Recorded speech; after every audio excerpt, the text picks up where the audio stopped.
in the report is laid out that kind of two possible scenarios that we're kind of just laying out.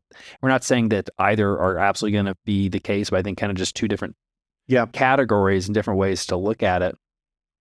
And I think, Matt, you did a good job putting it. It's an uncontained wave of distress or contained distress. So you're saying there's going to be distress no matter what. Yeah. And maybe, in contained distress, it sounds like it's going to be more pocketed. And it's this idea that this rescue capital that's out there, all this dry powder, it is going to flood into the system and provide a floor, to a point where there's really not that many price declines, maybe a little bit, but not a full falling out. There's not going to be just material distress and panic. It's kind of going to be all right. Yeah. Like there's going to be some extreme cases. It'll be bled out over a series of time.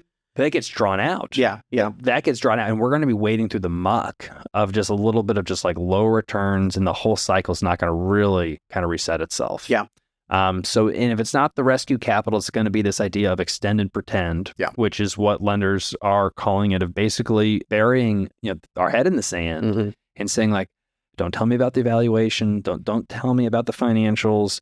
Let's revisit it in a year. Interest rates will be lower, hopefully. And if they're not, well, we're back to you're screwed. Yeah. But like, I don't want to deal with it right now.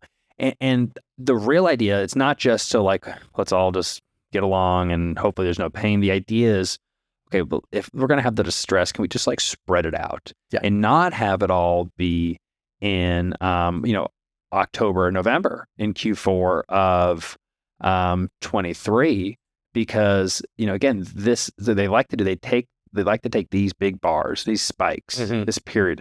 If they can just spread it out over the next like 2 years, they can deal with it one at a time. There's going to be maybe less volatility, more certainty in the market, and because these are their clients, these are their source of business. They don't want to see them necessarily go out of business. I wonder if slow sales volume makes that less attractive.